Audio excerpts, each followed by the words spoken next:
ಹತ್ತೂರ ಒಡೆಯ ಪುತ್ತೂರು ಮಹತೋಬಾರ ಶ್ರೀ ಮಹಾಲಿಂಗೇಶ್ವರ ದೇವಸ್ಥಾನದ ಜಾತ್ರಾ ಮಹೋತ್ಸವ ಸಂಭ್ರಮ ಸಡಗರದಿಂದ ನಡೀತಾ ಇದೆ. ಐತಿಹಾಸಿಕ ಆಗಿರುವಂತಹ ಈ ಒಂದು ಪುತ್ತೂರು ಜಾತ್ರೆಯು ಹಲವು ಆಯಾಮಗಳಲ್ಲಿ ನಾವು ಗಮನಿಸಿದ್ರು ತನ್ನದೇ ಆದ ಒಂದು ವೈಶಿಷ್ಟ್ಯತೆ ಅಥವಾ ತನ್ನದೇ ಆದ ಒಂದು ಪರಂಪರೆಯನ್ನು ಹೊಂದಿರುವಂಥದ್ದು ನಮಗೆಲ್ಲರಿಗೂ ಕೂಡ ಈಗಾಗಲೇ ತಿಳಿದಿರುವಂತಹ ವಿಚಾರ. ಈ ಒಂದು ಜಾತ್ರೆಗೆ ಸಂಬಂಧಪಟ್ಟ ಹಾಗೆ ಅನೇಕ ವಿಶೇಷವಾದ ವರದಿಗಳನ್ನು ನಿಮ್ಮ ಮುಂದೆ ಈಗಾಗಲೇ ನಾವು ಇಟ್ಟಿದ್ದೇವೆ. ಅದೇ ರೀತಿ ಇವತ್ತು ಒಂದು ಪ್ರಮುಖವಾದ ವಿಚಾರವನ್ನು ಇಟ್ಟುಕೊಂಡು ನಿಮ್ಮ ಮುಂದೆ ಕೊಡೋದಕ್ಕೆ ಬಂದಿರುವಂಥದ್ದು. ನಾವೆಲ್ಲರೂ ಕೂಡ ಗಮನಿಸಿದ ಹಾಗೆ ಪುತ್ತೂರಿನ ಜಾತ್ರೆಯು ಅತ್ಯಂತ ಸುದೀರ್ಘ ಅವಧಿಯಲ್ಲಿ ಈ ಭಾಗದಲ್ಲಿ ನಡೆಯುವಂತಹ ಒಂದು ಐತಿಹಾಸಿಕವಾದ ಜಾತ್ರೆ.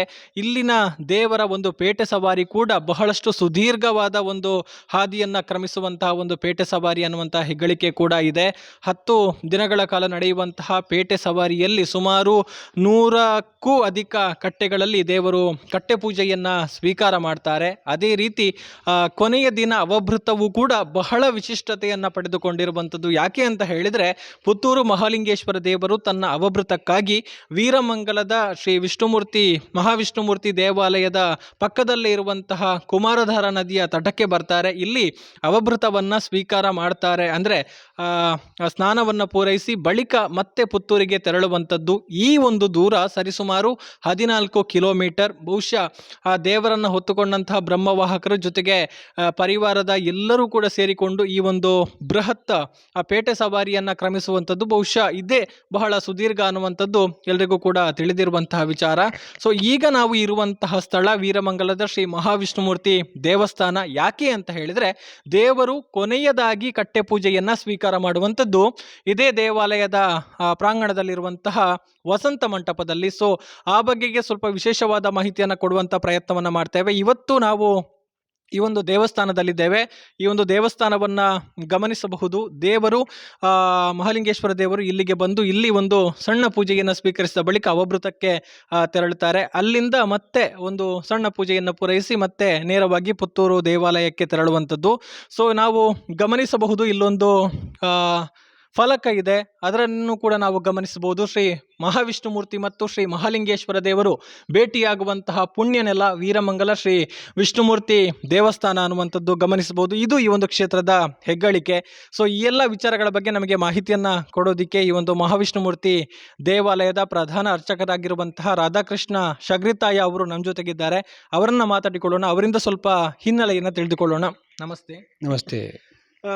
ಪುತ್ತೂರು ಮಹಾಲಿಂಗೇಶ್ವರ ದೇವರ ಅವಭೃತ ಕೂಡ ಬಹಳಷ್ಟು ಪ್ರಸಿದ್ಧಿಯನ್ನು ಪಡೆದಿರುವಂಥದ್ದು. ದೇವರು ಇಲ್ಲಿಗೆ ಬಂದು ಅವಭೃತವನ್ನು ಸ್ವೀಕರಿಸಿ ಮತ್ತೆ ಪುತ್ತೂರಿಗೆ ತೆರಳುತ್ತಾರೆ. ಆ ಮೊದಲು ಇಲ್ಲಿಗೆ ಬಂದು ಒಂದು ಪೂಜೆಯನ್ನು ಸ್ವೀಕರಿಸುವಂಥದ್ದು, ಆ ಒಂದು ಪದ್ಧತಿಗಳ ಬಗ್ಗೆ ಹೇಳೋದಿದ್ರೆ. ನಮಸ್ತೆ, ನಾನು ರಾಧಾಕೃಷ್ಣ ಶಗ್ರಿತ ಅಂತೇಳಿ ಇಲ್ಲಿನ ಪ್ರಧಾನ ಅರ್ಚಕನಾಗಿ ಕಳೆದ ಒಂದು 45 ವರ್ಷಗಳಿಂದ ಸೇವೆ ಸಲ್ಲಿಸ್ತಾ ಇದ್ದೇನೆ.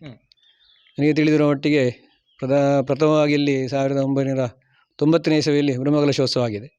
ಆನಂತರ ಸಾಧಾರಣ 2011ರವರೆಗೆ ಇಲ್ಲಿ ಪೂಜಾ ಕೈಂಕರ್ಯಗಳು ಕ್ರಮಬದ್ಧವಾಗಿ ನಡೀತಾ ಇತ್ತು.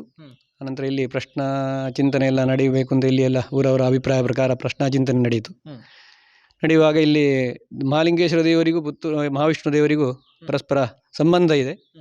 ಮಹಾಲಿಂಗೇಶ್ವರ ದೇವರು ಇಲ್ಲಿ ಭೇಟಿ ಆಗಬೇಕು ಅಂತ ನಮಗೆ ಅಷ್ಟಮಂಗಲ ಪ್ರಶ್ನೆಯಲ್ಲಿ ಚಿಂತನೆ ಮಾಡುವಾಗ ಕಂಡುಬಂತು. ಅಲ್ಲಿ ಕೂಡ ದೇವಸ್ಥಾನದಲ್ಲಿ ಪ್ರಶ್ನೆ ಚಿಂತನೆ ಮಾಡುವಾಗ ಅದು ಅವರಿಗೂ ಕಂಡು ಬಂದಿದೆ. ಆ ನಂತರ 2011ನೇ ಇಸವಿಯಲ್ಲಿ ಇಲ್ಲಿ ಪುನಃ ಬ್ರಹ್ಮಕಲಶೋತ್ಸವ 2ನೇ ಬ್ರಹ್ಮಕಲಶ ನಡೆಯಿತು. ಆನಂತರ ಇಲ್ಲಿ ಬಂದು ದೇವರನ್ನು ಇಲ್ಲಿ ಭೇಟಿ ಮಾಡಿಸಬೇಕು ಅಂತ ಎಲ್ಲರ ಅಭಿಪ್ರಾಯದ ಒಂದು ತೆಗೆದುಕೊಂಡು ಆ ನಿರ್ಧಾರವನ್ನು ಇಲ್ಲಿ ಅಲ್ಲಿಯ ಆಡಳಿತ ವರ್ಗದವರು ಇಲ್ಲಿ ಆಡಳಿತ ವರ್ಗದ ನಿರ್ಧಾರವನ್ನು ತೆಗೆದುಕೊಂಡು ಇಲ್ಲಿ ಕಟ್ಟೆ ಪೂಜೆಯನ್ನು ಮಾಡುವಂತೇಳಿ ನಿಶ್ಚಯ ಮಾಡಿದ್ದು. 2012ನೇ ಇಸವಿಯ ನಂತರ ಇಲ್ಲಿ ನಿರಂತರವಾಗಿ ಪ್ರತಿ ವರ್ಷವೂ ಇಲ್ಲಿ ಕಟ್ಟೆ ಪೂಜೆಯನ್ನು ಪರಸ್ಪರ ಮಹಾವಿಷ್ಣು ದೇವರು ಮತ್ತು ಮಹಾಲಿಂಗೇಶ್ವರರು ಭೇಟಿಯಾಗುವ ಒಂದು ಸಂದರ್ಭದೊಂದಿಗೆ ಕಟ್ಟೆ ಪೂಜೆಯನ್ನು ನಡೆಸ್ತಾ ಇದ್ದೇವೆ. ಪರಮಾತ್ಮ ಅದನ್ನು ಚೆನ್ನಾಗಿ ನಡೆಸ್ತಾ ಇದ್ದಾನೆ. ಅಂದರೆ ಈ ಮೊದಲು ದೇವರು ಈ ದೇವಾಲಯದ ಆವರಣಕ್ಕೆ ಬರ್ತಾ ಇರಲಿಲ್ಲ, ನೇರವಾಗಿ ಆ ನದಿ ತೀರಕ್ಕೆ ಹೋಗಿ ಸ್ನಾನವನ್ನು ಅವಭೃತವನ್ನು ಕೈಗೊಳ್ತಾ ಇದ್ರು. ಈಗ ದೇವಾಲಯಕ್ಕೆ ಬಂದು ಪೂಜೆಯನ್ನು ಸ್ವೀಕರಿಸ್ತಾ ಇದ್ದಾರೆ. ಹೌದು, ಮೊದಲು ಈ ಪರಸ್ಪರ ಇಲ್ಲಿ ಭೇಟಿಯಾಗುವ ಆ ಸಂದರ್ಭಕ್ಕೆ ಮೊದಲು ದೇವರು ಪಕ್ಕದ ದಾರಿಯಿಂದಲೇ ಅಲ್ಲಿ ಹೋಗಿ ಅಲ್ಲಿ ಅವಭೃತೋತ್ಸವ ನಡೆಸಿ ವಾಪಸ್ ಹೋಗ್ತಾ ಇದ್ದರು. ಆನಂತರ ಇಲ್ಲಿ ಪ್ರತಿ ವರ್ಷವೂ ಇಲ್ಲಿ ಬಂದು ಕಟ್ಟೆ ಪೂಜೆಯನ್ನು ಸ್ವೀಕಾರ ಮಾಡಿ ದೇವರು ಇಲ್ಲಿಂದ ಹೋಗ್ತಾ ಇದ್ದಾರೆ. ಸೊ ಆ ಸಂದರ್ಭದಲ್ಲಿ ದೇವರ ಅವಭೃತದ ಸಂದರ್ಭದಲ್ಲಿ ಅಥವಾ ಈ ಕ್ಷೇತ್ರಕ್ಕೆ ಬಂದಂಥ ಸಂದರ್ಭದಲ್ಲಿ ಇಲ್ಲಿ ನಡೆಯುವಂಥ ಧಾರ್ಮಿಕ ವಿಧಿವಿಧಾನಗಳೇನು, ಯಾವ ರೀತಿಯ ಕ್ರಮಗಳಿರುತ್ತೆ ಅಂತ? ಇಲ್ಲಿ ದೇವರಿಗೆ ವಿಶೇಷ ಪೂಜೆ, ಮತ್ತೆ ಬಂದಂತಹ ಎಲ್ಲ ಭಕ್ತರಿಗೂ ಒಂದು ಬಾಯಾರಿಕೆ ವ್ಯವಸ್ಥೆಯನ್ನೆಲ್ಲ ಮಾಡ್ತಾ ಇದ್ದೇವೆ. ಮಜ್ಜಿಗೆ ನೀರು ಮತ್ತೆ ಒಂದು ಜಾದ ವ್ಯವಸ್ಥೆ, ಎಲ್ರಿಗೂ ದೇವರ ಪ್ರಸಾದವನ್ನು ಕೊಡುವ ಮುಖಾಂತರ ಇಲ್ಲಿ ವಿಶೇಷವಾಗಿ ಬಂದಂಥ ಭಕ್ತ ಜನರಿಗೆಲ್ಲರಿಗೂ ದೇವರ ಪ್ರಸಾದವನ್ನು ಕೊಡ್ತಾ ಇದ್ದೇವೆ. ಅಂದಾಜು ದೇವರು ಎಷ್ಟು ಹೊತ್ತಿಗೆ ಬರ್ತಾರೆ? ಆ ಸಂದರ್ಭದಲ್ಲಿ ಇಲ್ಲಿನ ಭಕ್ತರ ಉಪಸ್ಥಿತಿ ಹೇಗಿರುತ್ತೆ ಅಂತ? ಸಾಧಾರಣ ಅಲ್ಲಿಂದ ಹೊರಡುವ ದಿವಸ ಸಾಯಂಕಾಲ 4 ಗಂಟೆಯಲ್ಲಿ ದೇವರು ಹೊರಟ್ರೆ ಕಟ್ಟೆ ಪೂಜೆಯನ್ನು ಬೇರೆ ಬೇರೆ ಕಟ್ಟೆ ಪೂಜೆಯನ್ನು ಸ್ವೀಕರಿಸ್ತಾ ಇಲ್ಲಿ ಬರುವಾಗ ಸಾಧಾರಣ ಒಂದು ಬೆಳಿಗ್ಗೆ ಒಂದು 5 ಗಂಟೆ ಅಂದಾಜು ಆಗ್ತದೆ. ಬರುವಾಗ ಎಲ್ಲ ಭಕ್ತ ಜನರು ಇಲ್ಲಿ ಸೇರಿರ್ತಾರೆ. ಪುತ್ತೂರಿಂದ ಬಂದವರೆಲ್ಲ ದೇವರೊಟ್ಟಿಗೆ ಬಂದು ಇಲ್ಲೆಲ್ಲ ಇರ್ತಾರೆ. ಊರವರು ಕೂಡ ಸೇರಿರ್ತಾರೆ. ಆನಂತರ ಇಲ್ಲಿ ದೇವರಿಗೆ ಪೂಜೆ ಎಲ್ಲ ನಡೆದು ಮುಂದಿನ ಕೆಲಸ ನಡೀತಾ ಇದೆ.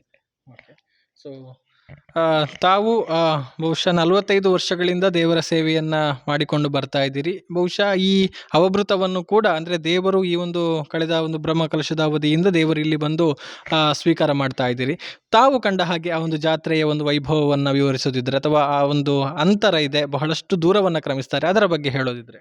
ನಮಗೆ ತಿಳಿದ ಮಟ್ಟಿಗೆ ಇಷ್ಟೊಂದು ದೀರ್ಘವಾದಂತಹ ಒಂದು ಅವಭೃತಕ್ಕೆ ಹೋಗುವಂಥ ಇದು ಎಲ್ಲಿಯೂ ಇಲ್ಲ, ನಮ್ಮ ಇತಿಹಾಸದಲ್ಲಿ ಕೇಳಿದ್ದಿಲ್ಲ. ಇಲ್ಲಿ ಬರೋದು ನಮಗೆ ಒಂದು ನಮ್ಮ ಊರಿನ ಜಾತ್ರೆಗಿಂತಲೂ ಬಹಳ ಸಂಭ್ರಮದ ಒಂದು ವಿಷಯ ಅಂತ ನಮ್ಮೆಲ್ಲರಿಗೂ ಬಹಳ ಒಂದು ಸಂತೋಷದ ವಿಷಯ. ಇಲ್ಲಿ ಬಂದು ಪರಮಾತ್ಮಂದು ಪೂಜೆ ಮಾಡ್ತಾ ನಾವು ಧನ್ಯತಾ ಭಾವನೆಯನ್ನು ನಾವು ಕೂಡ ಹೊಂದ್ತೇವೆ. ಆ ಮಹಾಲಿಂಗೇಶ್ವರ ದೇವರು ಇಲ್ಲಿ ನಮ್ಮ ಊರಿಗೆ ಬರ್ತಾರೆ ಎಂಬ ಸಂತೋಷ ನಮಗುಂಟು. ಆ ಒಂದು ಕಾರ್ಯದಲ್ಲಿ ನಾವೆಲ್ಲರೂ ಪಾಲ್ಗೊಂಡು ಈ ಊರಿನ ಎಲ್ಲ ಭಕ್ತ ಜನರು ಪರಮಾತ್ಮನ ಅನುಗ್ರಹವನ್ನು ಪಡೀತಾ ಇದ್ದಾರೆ. ಇಲ್ಲಿ ಅವಭೃತವನ್ನ ಸ್ವೀಕರಿಸುವಂಥದ್ದು ಹಿಂದೆ ಬರ್ತಾ ಇದ್ರು. ಆ ಬಳಿಕ ಮತ್ತೆ ಪ್ರಶ್ನಾ ಚಿಂತನೆಯಲ್ಲಿ ಕಂಡು ಬಂದ ಪ್ರಕಾರ ಇಲ್ಲಿ ಬಂದು ದೇವರ ಭೇಟಿಯಾಗಿ ಇಲ್ಲಿ ಒಂದು ಪೂಜೆಯನ್ನು ಸ್ವೀಕಾರ ಮಾಡಬೇಕು ಅನ್ನುವಂಥ ಅಭಿಪ್ರಾಯದ ಬಳಿಕ ಮತ್ತೆ ಆ ಒಂದು ಸಂಪ್ರದಾಯವನ್ನು ಆರಂಭ ಮಾಡಲಾಯಿತು. ಆದರೆ ಈ ದೇವರು ಗಮನಿಸಿದ ಹಾಗೆ ಕಥೆಗಳಲ್ಲಿ ಇರುವ ಹಾಗೆ ಈ ಹಿಂದೆ ಉಪ್ಪಿನಂಗಡಿಗೆ ಅವಭೃತಕ್ಕೆ ತೆರಳ್ತಾ ಇದ್ರು, ಮತ್ತೆ ಈ ಭಾಗಕ್ಕೆ ಬಂದರು ಅನ್ನುವಂಥದ್ದು. ಸೊ ಆ ಒಂದು ಹಿನ್ನೆಲೆಯನ್ನು ಸ್ವಲ್ಪ ವಿವರಿಸೋದಿದ್ರೆ? ನನಗೆ ತಿಳಿದ ಮಟ್ಟಿಗೆಲ್ಲ ಹಿರಿಯರು ಹೇಳಿದಂತಹ ಕತೆ, ಮೊದಲು ದೇವರು ಉಪ್ಪಿನಂಗಡಿಗೆ ಹೋಗ್ತಾ ಇದ್ದರಂತೆ. ಈ ಊರಿನ ಒಂದು ಹೆಂಗಸು, ಒಂದು ವೀರಮ್ಮ ಅಂತ ಹೇಳುವಂಥ ಒಂದು ಹೆಂಗಸು ಪ್ರತಿ ವರ್ಷವೂ ಜಾತ್ರೆಗೆ ಹೋಗ್ತಾ ಇದ್ದರಂತೆ. ಅವರು ಆ ವರ್ಷ ಗರ್ಭಿಣಿ ಆದ ಕಾರಣ ಅವರಿಗೆ ಹೋಗಲಿಕ್ಕೆ ಕಷ್ಟ ಆಯಿತು. ಅವರು ದೇವರಲ್ಲಿ ಪ್ರಾರ್ಥನೆ ಮಾಡಿಕೊಂಡ್ರು, ನನಗೂ ದೇವರನ್ನು ನೋಡಬೇಕಿತ್ತು, ಆ ದೇವರನ್ನು ನೋಡುವಂಥ ಭಾಗ್ಯ ಸಿಕ್ಕಿದ್ರೆ ಇಲ್ಲಿ ಅವಲಕ್ಕಿ ಪ್ರಸಾದವನ್ನು ನಾನು ಇದು ಮಾಡ್ತೇನೆ ಅಂತೇಳಿ ಮನಸ್ಸಲ್ಲಿ ನಿರ್ಧಾರ ಮಾಡಿಕೊಂಡ್ರಂತೆ. ದೇವರು ಉಪ್ಪಿನಂಗಡಿಗೆ ಹೋಗುವಂಥ ದೇವರು ಸಡನ್ ಆಗಿ ಇಲ್ಲಿ ವೀರಮಂಗಲಕ್ಕೆ ತಿರುಗಿ ವೀರಮಂಗಲಕ್ಕೆ ಬರುವಂಥ ಒಂದು ವಿಚಾರ ಇಲ್ಲಿ ನಡೀತಾ ಇತ್ತು ಅಂತ ಹಿರಿಯರೆಲ್ಲ ಹೇಳ್ತಾ ಇದ್ರು. ಆನಂತರ ಪ್ರತಿ ವರ್ಷ ಇಲ್ಲಿ ಕಟ್ಟೆ ಹತ್ತಿರ ಕಣಜದ ಒಳಗೆ ಅವಲಕ್ಕಿಯನ್ನು ಇಟ್ಟು ಅದನ್ನು ದೇವರಿಗೆ ಸಮರ್ಪಿಸಿ ಎಲ್ಲರಿಗೂ ಪ್ರಸಾದ ಕೊಡುವಂಥ ಪದ್ಧತಿ ನಡೆದು ಈಗಲೂ ನಡೆದು ಬರ್ತಾ ಇದೆ. ಧನ್ಯವಾದಗಳು. ಸಾಕಷ್ಟು ವಿಚಾರವನ್ನು ತಿಳಿಸಿಕೊಟ್ರಿ. ಜೊತೆಗೆ ಈ ಒಂದು ವೀರಮಂಗಲ ಮಹಾವಿಷ್ಣುಮೂರ್ತಿ ದೇವಸ್ಥಾನ ಜೊತೆಗೆ ಪುತ್ತೂರು ಮಹಾಲಿಂಗೇಶ್ವರ ದೇವಸ್ಥಾನದ ನಡುವಿನ ಸಂಬಂಧವನ್ನು ತಿಳಿಸಿಕೊಟ್ರಿ. ಧನ್ಯವಾದಗಳು. ತಮ್ಮ ಮೂಲಕ ಆಗ್ತಾ ಇರುವಂಥ ದೇವರ ಸೇವೆ ಮುಂದುವರಿದು ಗ್ರಾಮ ಅಭಿವೃದ್ಧಿ ಆಗಲಿ ಅನ್ನುವಂಥದ್ದು ನಮ್ಮ ಒಂದು ಹಾರೈಕೆಗಳು ಕೂಡ. ಧನ್ಯವಾದಗಳು. ಈಗ ನಾವು ನೋಡಿದರೆ, ನಾವು ಈ ಕಡೆ ಗಮನಿಸಿದರೆ ಇದು ದೇವಾಲಯದ ಪ್ರಾಂಗಣದಲ್ಲಿರುವಂತಹ ಒಂದು ವಸಂತ ಮಂಟಪ. ಬಹುಶಃ ದೇವರು ವಸಂತ ಮಂಟಪದಲ್ಲಿ ಕಟ್ಟೆ ಪೂಜೆಯನ್ನು ಸ್ವೀಕಾರ ಮಾಡುವಂತಹ ಒಂದು ವಿಚಾರ ಇದ್ದರೆ ಅದು ಬಹುಶಃ ಇದೇ ಒಂದು ದೇವಸ್ಥಾನದಲ್ಲಿ ಅಂತ ಹೇಳ್ಬೋದು. ಇದು ಶ್ರೀ ಮಹಾಲಿಂಗೇಶ್ವರ ದೇವರು ತನ್ನ ಪೇಟೆ ಸವಾರಿಯ ಸಂದರ್ಭದಲ್ಲಿ ಕೈಗೊಳ್ಳುವಂತಹ ಕಟ್ಟೆ ಪೂಜೆಯ ಕೊನೆಯ ಕಟ್ಟೆ ಅಂತ ಹೇಳ್ಬೋದು.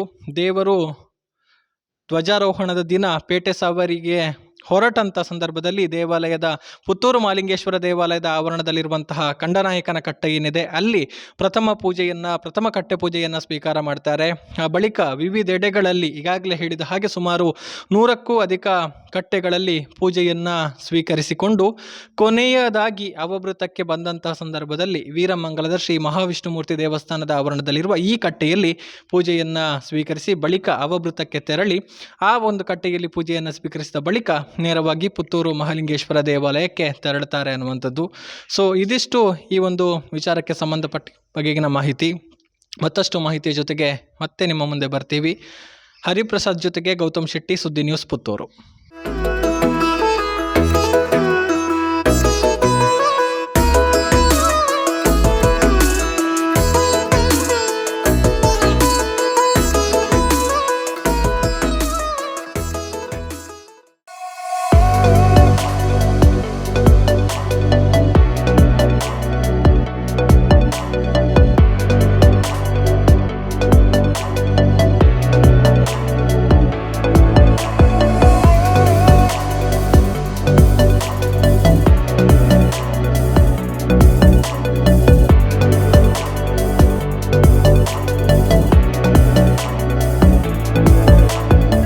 Navrathan Electrical and Plumbing, wholesale dealers in electricals, plumbing, hardware, home appliances, sanitary, LED lights and electronics. All brands electronics and electrical items are under one roof. Navrathan Electrical and Plumbing, opposite Sachin Traders, Main Road, Darpe, Puttur. Contact 8105973951, 9901784651, 9008216661, 08251 200 551.